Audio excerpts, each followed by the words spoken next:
Hello everyone, स्वागत है आपका विजय ऑनलाइन एकेडमी पर। जैसा कि हम एक सीरीज चला रहे हैं जिसमें हाफ ईयरली एग्जाम से संबंधित इंपॉर्टेंट क्वेश्चंस जो आपकी परीक्षा में आपको बहुत हेल्प करेंगे, उन सवालों को सॉल्व करवा रहे हैं। और ये सवाल आप इस बेस पे मत सॉल्व करिएगा केवल आपको हाफ ईयरली एग्जाम देना, आप इनको ये समझ के सॉल्व करिएगा कि ऐसा सवाल हमको बोर्ड परीक्षा में पूछा जा सकता है। तो आप इस वीडियो को बहुत ध्यान से देखिएगा, और अगर नए हैं स्टूडेंट तो आप चैनल को सब्सक्राइब कर लीजिए, क्योंकि हम आपको हाफ ईयरली एग्जाम के सारे वीडियो यहाँ पर प्रोवाइड करवाने वाले हैं। हाँ, हो सकता है कि कभी किसी कारण से कोई वीडियो लेट हो जाए 1-2 दिन, लेकिन हम ये सीरीज कंटिन्यू रखेंगे। देखिए, हमने पिछले वीडियो में अध्याय 1 पढ़ा था और आज हम अध्याय 3 पढ़ रहे हैं। अध्याय 2 का वीडियो आपको इसी की प्लेलिस्ट में मिल जाएगा, उसका वीडियो बना हुआ था, तो हमने उसको यहाँ से स्किप करते हुए चैप्टर 3 पे आ गया। तो आप इसकी प्लेलिस्ट में जाइएगा, हाफ ईयरली एग्जाम की पूरी प्लेलिस्ट बनी हुई है, उस प्लेलिस्ट में आपको ये वीडियो सेकंड पार्ट का मिल जाएगा, जो सेकंड चैप्टर है आपका उसका वीडियो मिल जाएगा, तो वहाँ से भी आप इसका सेकंड वीडियो देख सकते हैं। अब आज की वीडियो में बात करेंगे अध्याय 3 के। अध्याय 3 का नाम है 2 चरों वाले रैखिक समीकरण युग्म। अब जो हमारा अध्याय 3 है 2 चरों वाले रैखिक समीकरण युग्म, इसमें से हमको क्या पूछा जाएगा पहले तो ये समझते हैं। तो बोर्ड परीक्षा ने स्पष्ट लिखकर हमको, एमपी बोर्ड ने स्पष्ट लिख के दिया है कि इस वाले चैप्टर से हम 7 अंक के सवाल आपसे पूछेंगे। 7 अंक में आपसे वो एक ऑब्जेक्टिव पूछेगा और एक 2 नंबर का प्रश्न पूछा जाएगा और एक 4 नंबर का प्रश्न पूछा जाएगा। तो हम क्या करेंगे, हम पहले 2-2 नंबर वाले कुछ सवाल जो इंपॉर्टेंट है, जो आ सकते हैं, अगर वो सवाल नहीं आएगा तो इस बात की तो गारंटी है कि सवाल उससे रिलेटेड ही आएगा। यानी जैसे हम विलोपन विधि के 10 सवाल करेंगे तो हो सकता है कि हम जो सवाल यहाँ कर रहे हैं वो परीक्षा में ना आए, लेकिन विलोपन विधि का कोई भी सवाल आएगा तो फिर आप उसको, आपको मेथड याद है तो आप उसको कर ले जाएंगे। तो इस भाव के साथ आप इसको देखें। जैसे पहला सवाल लिखा है, निम्न समीकरण युग्मों को विलोपन विधि से हल कीजिए। तो पहला सवाल है 3x + y = 10 और 2x + 2y = 12। इस सवाल को हमको विलोपन विधि से हल करना है। तो देखो इसको किस प्रकार से हम सॉल्व करेंगे, हमको पूरे नंबर परीक्षा में 2 मिल जाए। हम अभी 2 नंबर वाले सवालों की बात कर रहे हैं, अभी हम 4 नंबर वाले सवालों की बात नहीं कर रहे। तो 2 नंबर में जो पहला सवाल पूछा जा सकता है, बहुत ज्यादा संभावना विलोपन विधि से। तो देखो शुरू करना हल। सबसे पहले हमको सवाल लिख लेना है 3x + y = 10, 2x + 2y = 12।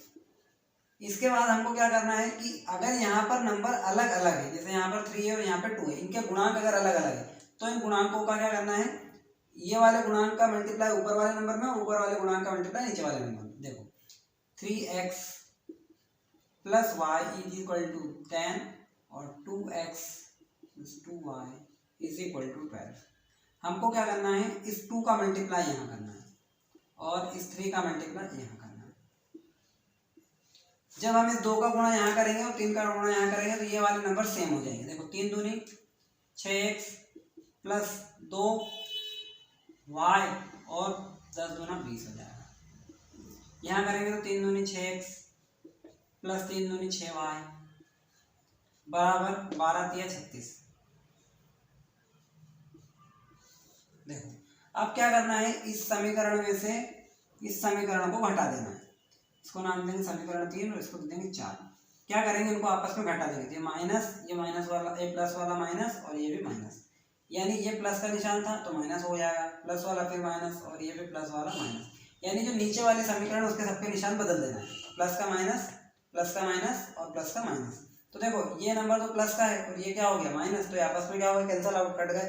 अब क्या बचा 6y में से 2y। अब देखो यहाँ पे बड़ा नंबर का है माइनस का है, तो 6 में से 2 घटाएंगे तो बचेगा तो 4y, लेकिन बड़ा नंबर माइनस का, तो यहाँ पे निशान क्या आएगा माइनस का। देखो इधर भी क्या करेंगे, 36 में से 20 घटाएंगे तो बचेगा 16, लेकिन बड़ा नंबर क्या आएगा माइनस का, तो यहाँ पे निशान क्या आएगा माइनस का, और फिर इस वाले माइनस से वाला माइनस कैंसिल आउट हो जाएगा। अब देखो हमारे पास बचा 4y = 16। अब हम क्या करेंगे, अब हम करेंगे पक्षांतर करने पर।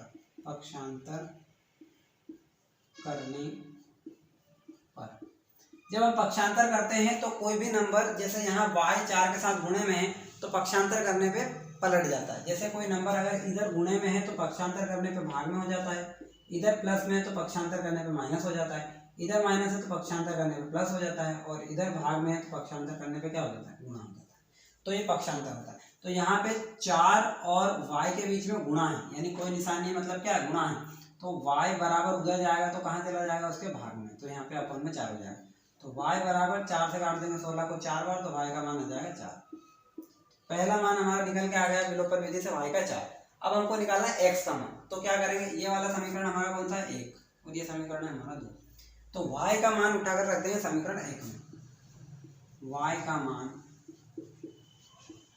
समीकरण 1 में रखने पर y का मान कहाँ रखेंगे भाई, समीकरण 1 में रखेंगे। तो देखो क्या है 3x प्लस वाई बराबर हमारे पास क्या लिखा है 10 लिखा है। तो देखो ये 3 ऐसा कैसे रहेगा, x भी ऐसा ही रहेगा, y की जगह पे लिख देंगे 4 और बराबर में क्या है 10। अब क्या करेंगे पक्षांतर, तो मैंने बोला था कि पक्षांतर करने पर अगर कोई नंबर प्लस का है तो उधर जाकर क्या होता है माइनस, तो 3x बराबर क्या होगा 10 माइनस 4, तो क्या हो जाएगा 3x बराबर 10 में से 4 घटाएंगे तो क्या बचेगा 6। फिर बोला था यार इधर कोई नंबर मल्टीप्लाई में, उधर जाके क्या हो जाता है डिवाइड में, तो x बराबर क्या हो जाएगा 6/3, 3 एकम 3, 3 दूनी 6, तो x बराबर क्या जाएगा 2। तो x बराबर क्या आ गया 2 और y बराबर क्या है हमारा 4। तो अतः करके लिख देंगे, फिर क्या लिख देंगे अतः x बराबर 2 व y बराबर 4, और ये हमारे सवाल का क्या है।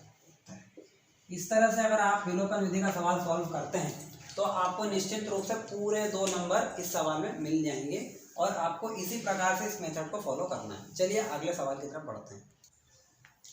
देखिए दूसरा सवाल आपसे विलोपन विधि में इस तरह से भी पूछा जा सकता है 2 नंबर में, कि आपको एक इबारत दी होगी, उस इबारत से आपको विलोपन विधि का समीकरण बनाना है और फिर उस समीकरण को आपको सॉल्व करना है और बताना है कि उनने जो पूछा है कि यहाँ पे जैसे एक संतरे और एक सेब का मूल्य पूछा है, आपसे कुछ भी पूछ सकता है। तो वो सवाल है कि 5 संतरे और 3 सेब का मूल्य, 5 संतरे हैं और 3 सेब हैं, इनका मूल्य 35 रुपये है। 5 संतरे और 3 सेब का मूल्य कितना है 35 रुपये है। 2 संतरे और 4 सेब, 2 संतरे हैं और 4 क्या है सेब है, 2 संतरे और 4 सेबों का मूल्य 28 रुपये है, तथा तब 1 संतरा और 1 सेब का मूल्य आपको बताना है। क्या बताना है, 1 संतरा और 1 सेब का मूल्य। तो इसको किस प्रकार से हम हल करेंगे, देखो हल, माना कि 1 संतरे का मूल्य, 1 संतरे का मूल्य बराबर है x रुपये। क्या है, 1 संतरे का मूल्य क्या है x रुपये, व 1 सेब का मूल्य, 1 सेब का मूल्य क्या है, 1 सेब का मूल्य आपको दिया है मान लो y रुपये। 1 संतरे का मूल्य मान लिया 100 रुपये और 1 सेब का मूल्य मान लिया y रुपये। लेकिन हमको यहाँ दिया 5 संतरे और 3 सेब का मूल्य 35 रुपये। तब प्रश्न अनुसार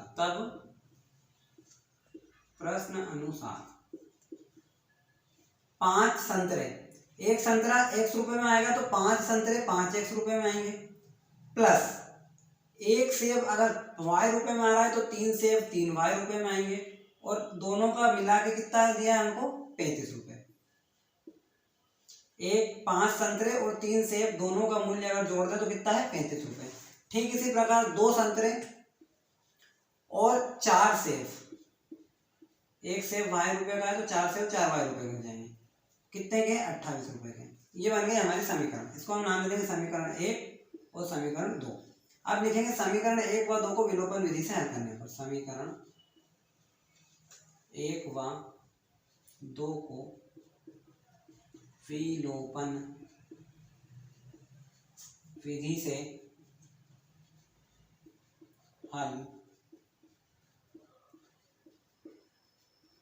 हल करने पर, समीकरण 1 और 2 को विलोपन विधि से हल करने पर देखो, जब हम इसको विलोपन विधि से हल करेंगे तो देखो 5x plus 3y equal to 35 है, और 2x प्लस 4y बराबर 28, 2x प्लस 4y बराबर 28, 2x प्लस 4y बराबर 28। हम क्या करते हैं, नीचे वाले गुणांक का गुणा यहाँ और ऊपर वाले गुणांक का गुणा यहाँ। देखो ये हो जाएगा 5 दूनी 10x प्लस 3 दूनी 6y बराबर 35 गुना 70। ये हो जाएगा 5 दूआ 10x 4 पंजे 20y बराबर 28 पंजे 8 पंजे 40 के शून्य हाथ का है 4 5 दूनी 10 और 4 14, 140। अब क्या करते थे, ऊपर वाले समीकरण में से नीचे वाले को घटा देते थे। तो ये वाला प्लस का है माइनस हो जाएगा, ये प्लस का माइनस हो जाएगा, और ये भी प्लस का है तो क्या हो जाएगा माइनस। ये तो आपस में कैंसिल आउट हो जाएंगे। 20 में से 6 घटाएंगे तो बचेगा 14 वाई, और बड़ा नंबर माइनस का है तो आगे निशान का आएगा माइनस का, बराबर इधर घटाएंगे तो माइनस का बचेगा 70, क्योंकि 140 में 70 को घटाएंगे तो 70 ही बचेगा। देखो ये वाले माइनस से ये वाला माइनस कट जाएगा। अब यहाँ पे करेंगे हम पक्षांतर। पक्षांतर ये 14 इस y के साथ गुणे में उधर जाएगा तो भाग में चला जाएगा, तो y बराबर हो जाएगा 70/14, और 14 से कट जाएगा 5 बार, 14 पंजे 70, तो y बराबर आ गया 5। यानी हमारे पास एक सेब का मूल्य आ गया कितना, 5 रुपये, क्योंकि हमने माना था एक सेब का मूल्य कितना है, y रुपये। तो यहाँ y बराबर क्या रहा है 5, तो एक सेब का मूल्य तो आ गया कितना, 5 रुपये। अब ये y का मान रख देंगे समीकरण 1 में। y का मान समीकरण 1 में रखने पर y का मान कहाँ रख देंगे, समीकरण नंबर 1 में। तो y का है हमारा ये रहा। तो देखो 5x + 3 और y की जगह क्या लिख देंगे 5, ये वाले समीकरण में y की जगह क्या लिख देंगे 5, और बराबर क्या है 35। तो देखो 5x + 15 बराबर क्या हो गया 35। फिर क्या करेंगे पक्षांतर, तो 15 इधर क्या है प्लस में, उधर जाके माइनस में, तो 5x बराबर 35 माइनस 15, तो 5x बराबर कितना बचेगा 20। अब 5 के साथ x गुणे में उधर जाएगा तो भाग में, तो x बराबर हो गया हमारा 20/5, यानी कि x बराबर आ गया हमारे पास 4। यानी एक संतरे की कीमत कितनी है 4 रुपये। एक संतरे की कीमत कितनी है 4 रुपये, और एक सेब की कीमत कितनी है 5 रुपये। तो देखो अब हम अतः करके लिख देंगे, अंत में यहाँ लिख रहा हूँ, अतः एक संतरे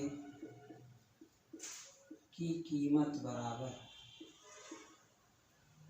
4 रुपये। एक संतरे की कीमत बराबर 4 रुपये व एक सेब की कीमत बराबर कितनी है, एक सेब की कीमत बराबर 5। तो ये सवाल था जो आपसे पूछा जा सकता है 2 नंबर में, क्योंकि इसमें हमको इबारत वाला बहुत छोटा सवाल है। इसको आप इस तरह से अगर करेंगे तो आपको पूरे 2 नंबर मिलेंगे। कुछ नहीं करना है, एक समीकरण बनाना है, एक्स वाई मानना है, और एक्स का इसके साथ गुणा संतरे में, और वाई का सेब के साथ गुणा, कि जो हमने माना है उसी में गुणा करना है। समीकरण बनाना, विलोपन विधि लगा के सॉल्व कर देंगे बस। अब बढ़ते हैं अगले सवाल में। चलो अगला सवाल जो आपसे पूछा जा सकता है, ऐसा सवाल 4 नंबर में पूछा जा सकता है और 2 नंबर में भी पूछा जा सकता है। तो देखो इसमें दिया हमको 1/2x + 1/3y बराबर 2, 1/3x + 1/2y बराबर 13/6। इसमें हमको x और y की वैल्यू ज्ञात करना है। Find x and y। आपको क्या करना है, x और y ज्ञात करना है, x व y ज्ञात कीजिए। वो आपको लिख के नहीं देगा कि आपको विलोपन विधि से करना है, कि आपको प्रतिस्थापन विधि से करना है, कि आपको कौन सी विधि से करना है। जो भी विधि आपको आती है आपको उससे x और y के मान निकालना है। ऐसे सवालों के लिए मैं आपको बताऊंगा कि अगर आपको ऐसा सवाल आता है तो आप इसमें कोशिश कीजिएगा कि हम विलोपन विधि से हल करें, क्योंकि प्रतिस्थापन विधि वो भी हम इस वीडियो में बात करेंगे प्रतिस्थापन विधि की, लेकिन प्रतिस्थापन विधि से सवाल थोड़ा लेंदी हो जाता है। देखो हम विलोपन से करेंगे तो किस तरह से करेंगे। हमको यहाँ पर पहले तो x और y ऊपर होना चाहिए, यहाँ x और y इसके अपॉन में दिए हुए हैं, तो इसको सबसे पहले तो हमको समीकरण को व्यवस्थित रूप में जमाना पड़ेगा। तो देखो हम लिखेंगे हल, माना 1/x बराबर p व 1/y बराबर q। हमने माना कि जो 1/x है वो p के बराबर है और जो 1/y है वो q के बराबर है। तो देखो यहाँ पे क्या हो जाएगा 1/2 और 1/x के प्लेस पे क्या हो जाएगा p, प्लस 1/3 और 1/y के प्लेस पे क्या हो जाएगा q बराबर 2। 1/3 ऐसे ही रहेगा, और 1/x की जगह पे क्या हो जाएगा, तो 1/x की जगह पे हो जाएगा हमारा p, प्लस 1/2 ऐसा ही रहेगा, और 1/y की जगह पे हमारा हो जाएगा q बराबर 13/6। अब क्या करेंगे, अब हम इनमें एलसीएम ले लेंगे। तो देखो पहले हम ऊपर वाले समीकरण को सॉल्व करेंगे। तो 1/2 p प्लस 1/3 q बराबर 2। एलसीएम क्या आएगा 6, तो 2 का 6 में भाग देंगे 3 बार जाएगा और 3 का गुणा 1 में करेंगे तो 3 आएगा, क्योंकि एलसीएम में नीचे वाले नंबर से इसमें भाग देते हैं और जो भी नंबर आता है उसको ऊपर वाले नंबर में गुणा करते हैं। तो 2 का भाग 6 में देंगे तो जाएगा 3 बार और 3 का गुणा जब 1 में करेंगे तो 3 आएगा और पी ऐसा का ऐसे ही रहेगा। फिर लगाएंगे प्लस 3 का जब 6 में भाग देंगे तो 2 बार जाएगा और 2 का गुणा जब 1 में करेंगे तो 2 ही आएगा, तो यहाँ पे आ जाएगा 2 क्यू। तो ये आपको समझ में आ गया होगा। अब देखो यहाँ पर हम बराबर में लिख देंगे 2। अब ये 6 इसके साथ अपॉन में है तो उधर जाके मल्टीप्लाई में आ जाता है, तो ये हमारा समीकरण हो जाएगा 3p प्लस 2q बराबर 12। इसको हम नाम दे देंगे समीकरण 3। ये हमारा समीकरण बन गया 3। अब हमने ऊपर वाले समीकरण को तो व्यवस्थित रूप से लिख लिया। अब हमको कौन सा वाला समीकरण लिखना है, ये वाला। तो देखो अब इसको करते हैं। हमको दिया है 1/3p प्लस 1/2q अपॉन में क्यों नहीं, क्यू यहीं पे, पी यहाँ पे है और क्यू ऊपर है, ये ऊपर है, बराबर क्या है हमारे पास 13/6। क्या है 13/6। अब देखो यहाँ पे हमको क्या लेना पड़ेगा, एलसीएम। एलसीएम अगर किसी को लेते नहीं आता हो तो ऐसे करना है, 3 यहाँ लिखा 2 यहाँ लिखा। सबसे पहले छोटी संख्या 2 से भाग जाएगा, 3 ऐसे रहेगा, 2 एकम 2, फिर 3 से भाग जाएगा, 3 एकम 3, 3 एकम 3, दोनों संख्याओं को गुणा करते हैं, 2 3 6 बराबर 6। इस तरह से हम एलसीएम निकालते हैं। तो इन दोनों का एलसीएम निकालेंगे तो एलसीएम क्या आएगा, एलसीएम आएगा इनका 6। आप देखो 3 का भाग 6 में लगाएंगे तो 2 बार जाएगा और 2 का गुणा 1 में करेंगे तो 2 ही आएगा, तो यहाँ पे जाएगा 2p प्लस 2 का भाग 6 में लगाएंगे तो 3 बार जाएगा और 3 का गुणा जब 1 में करेंगे ऊपर तो 3 ही आएगा, तो 3q बराबर 13/6। अब देखो इसके बटे में भी 6, इसके बटे में भी 6, तो 6 आपस में क्या हो जाएगा, कैंसिल आउट हो जाएगा। तो हमको जो समीकरण मिलेगा मिलेगा 2p प्लस 3q बराबर 13। तो इसको हम नाम दे देंगे समीकरण 4। ये हमारा हो गया कौन सा समीकरण, तो ये हमारा समीकरण हो गया समीकरण नंबर 4। अब देखो अब हमको जो समीकरण 3 और समीकरण 4 दिए हैं, इन समीकरण 3 और समीकरण 4 को विलोपन विधि से हल कर लेंगे। समीकरण 3 व 4 को विलोपन विधि से हल करने पर, समीकरण 3 और 4 को विलोपन विधि से हल कर लेंगे। तो देखो समीकरण 3 लिखेंगे 3p प्लस 2q बराबर 12, 3p प्लस 2q बराबर 12 और ये क्या है हमारा 2p प्लस 3q बराबर 13। क्या करते थे, नीचे वाले गुणांक का गुणा यहाँ, ऊपर वाले का गुणा यहाँ करो। 3 दूना 6p हो जाएगा, 2 दूनी 4q हो जाएगा बराबर 12 दूना 24 हो जाएगा। 3 दूना 6p हो जाएगा प्लस 3 3 9q हो जाएगा बराबर 13 3 39 हो जाएगा।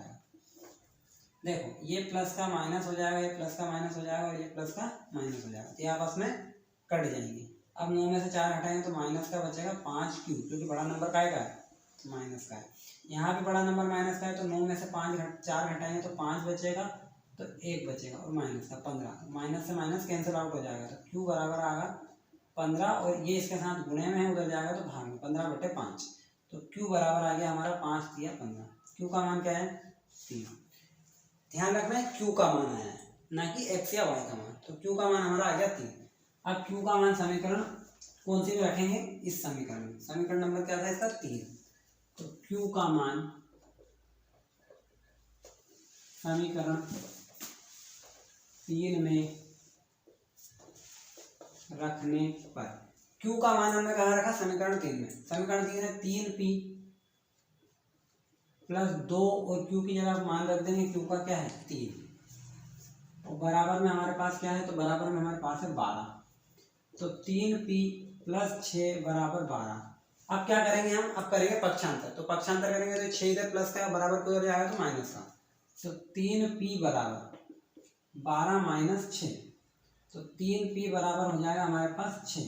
अब देखो 3 इस p के साथ गुणे में, बराबर को उधर जाएगा तो भाग में हो जाएगा, तो p बराबर हो जाएगा 6/3, 3 एकम 3 3 2 6, तो p बराबर आ जाएगा 2। यह करके लिखते हैं p बराबर 2। अब हमारे पास p और q के मान तो आ गए, p का मान तो आ गया और q का मान 3 आ गया, लेकिन हमें p बराबर माना क्या था 1/x। चूंकि p बराबर क्या है 1/x, p की जगह p का मान रखेंगे तो p का मान है 2 बराबर 1/x। अब देखो हम क्या करना है, हमको x का मान निकालना है, तो हम क्या करेंगे, इसको पलट देंगे। इसके अपन में कुछ नहीं है तो क्या है 1 तो हम क्या करेंगे, इसको पलट देंगे, एक्स को ऊपर ले जाएंगे, एक को नीचे लाएंगे, तो एक्स ऊपर जाएगा और एक नीचे जाएगा, तो ये भी पलट जाएगा, दो नीचे आ जाएगा और एक कहाँ चला जाएगा, ऊपर। देखो एक ऊपर गया और एक नीचे आया, ठीक है, तो यहाँ पे एक ऊपर गया और दो नीचे आया, तो x बराबर हमारे पास आ गया 1/2। x का मान क्या आ गया, 1/2। इसी तरह y में करेंगे, क्योंकि q बराबर क्या है, 1/y, ठीक है, तो q का मान क्या है हमारे पास, 3/1 बराबर 1/y। इसको भी पलट देंगे, y को ऊपर ले जाएंगे तो हो जाएगा y/1 बराबर, इसको पलट देंगे तो ये हो जाएगा 3/1 का 1/3, तो y का मान क्या जाएगा हमारे पास 1/3 और x का मान क्या जाएगा 1/2। तो ये इस तरह का सवाल आपसे 4 नंबर में भी पूछा जा सकता है, और पूछा जा सकता है, क्या हो सकता है कि सवाल 4 नंबर में ही पूछा जाए। तो इस तरह का अगर सवाल आता है, सबसे पहले हमको इनके बराबर कोई नंबर मान लेना है, जैसे मैंने पी क्यू माने, पी क्यू मान के हमको एक समीकरण बना लेना है, जो समीकरण आपको विलोपन विधि टाइप का दिखने लग जाए, वैसा समीकरण बना के उसको विलोपन विधि से हल कर देना है। पहले आपको पी और क्यू के मान मिलेंगे, पी और क्यू के मान एक्स और वाई में आपको कैसे बदलना है वो मैंने यहाँ बदल के बता दिए हैं। तो इस तरह से अगर कोई सवाल आता है तो आप कर सकते हैं। चलिए अगले सवाल की तरफ बढ़ते हैं। चलिए अगला सवाल है, ये 2022 पिछले साल परीक्षा में पूछा गया था, 2 नंबर में सवाल पिछली बार परीक्षा में पूछा गया था। दो संपूरक कोणों में बड़ा कोण छोटे कोण से 18 डिग्री अधिक है तो उन्हें ज्ञात कीजिए। देखिए इस सवाल को उस बच्चे ने कर लिया होगा जिसको संपूरक कोण का कंसेप्ट पता है। संपूरक कोण ऐसे कोण होते हैं जिनका योग 180 डिग्री होता है। 2 तरह के कोण होते हैं, एक होता है पूरक कोण और एक होता है संपूरक कोण। यानी एक कोण मैंने ये बनाया और एक कोण ये बनाया, अगर ये कोण 60 डिग्री का है और ये कोण 30 डिग्री का है तो इन दोनों का योग क्या होगा, 90 डिग्री। तो ऐसे कोण जिनका योग 90 डिग्री हो आपस में पूरक कोण कहलाते हैं। अगर 2 कोणों का योग 90 डिग्री है तो हम बोलेंगे कि कोण आपस में पूरक है। लेकिन कभी ऐसा हो जाए कि एक कोण हो गया 120 डिग्री का और दूसरा कोण हो गया 60 डिग्री का, तो इन दोनों को अगर जोड़ेंगे तो कितना होगा, 180। तो ऐसे कोण जिनका योग 180 डिग्री हो वो आपस में समपूरक कोण कहलाते हैं। क्या कहलाते हैं, समपूरक कोण। तो एक बात तो यहाँ से ये समझ में आती है कि संपूरक कोणों का योग क्या होता है, 180 डिग्री होता है। और फिर बोला है कि एक कोण दूसरे से कितना बड़ा है, तो एक कोण दूसरे से 18 डिग्री बड़ा है। तो 2 कंसेप्ट उसके पास थे और उस दोनों से हमने समीकरण बनाया था। देखो कैसे बना होगा।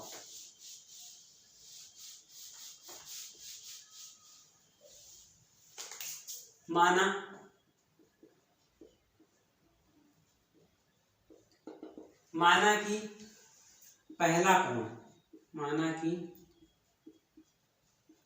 पहला कोण बराबर x डिग्री, दूसरा कोण बराबर y डिग्री। एक कोण x डिग्री का, दूसरा y डिग्री का। अब हमने बोला है कि एक कोण दूसरे से 18 ज्यादा है, तो हमको इसमें पहले ये बता देना है कि x जो है वो बड़ा है y से। अब एक कोण तो हमको बड़ा बताना पड़ेगा, नहीं तो फिर हम घटाएंगे कैसे। तो हमने मान लिया कि x वाला कोण जो है y वाले कोण से क्या है, बड़ा है। तब संपूरक कोणों का योग कितना होता है, 180 डिग्री होता है। तब चूंकि दोनों कोण संपूरक हैं, दोनों कोण क्या है,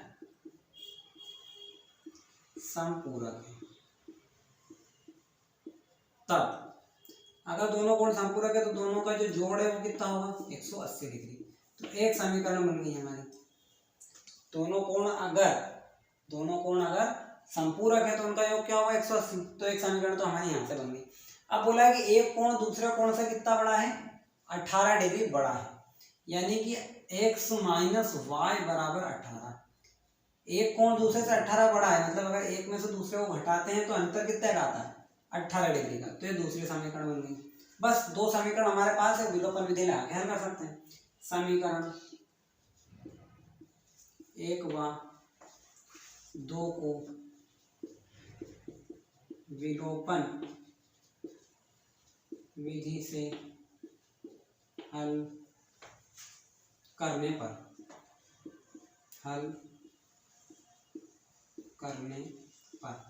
देखो पहला समीकरण था हमारा x प्लस वाई बराबर 180, दूसरा है x माइनस वाई बराबर 18। घटाने की जरूरत नहीं। देखो ये प्लस का y माइनस का काट दो आपस में। 2x बराबर 180 में 18 जोड़ेंगे तो 190 और 198 हो जाएगा। अब 2 इसके साथ कायम है 2x बराबर हो गया 198।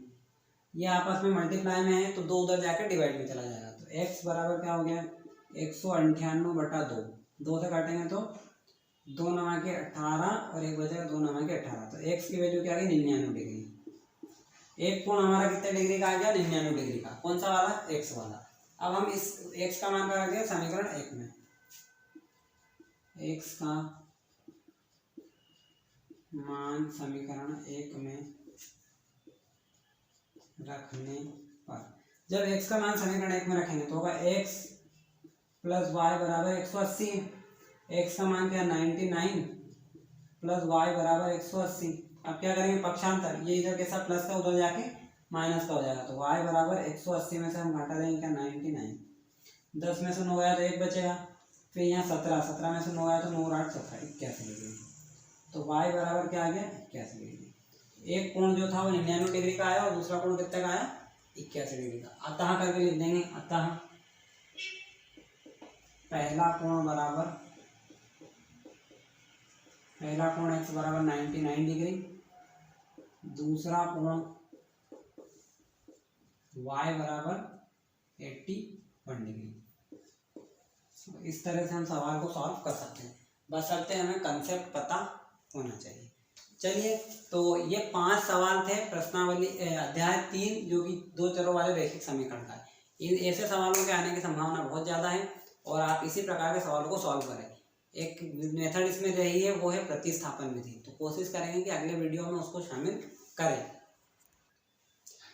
तो अब अगले वीडियो में हम मिलेंगे, तब आप चैनल को सब्सक्राइब करके रखिएगा क्योंकि सारी सीरीज़ के वीडियोस आपको यहाँ मिल जाएंगे। और यहाँ पर आपको जो विज्ञान विषय है उसकी भी क्लासेस बहुत जल्दी शुरू हो जाएंगी, तो उसके लिए भी आप निश्चिंत रहिएगा। और अब हम अगले वीडियो में मिलेंगे जिसमें हम चैप्टर 4 की बात करेंगे। तो चलिए फिर, जय हिंद जय भारत।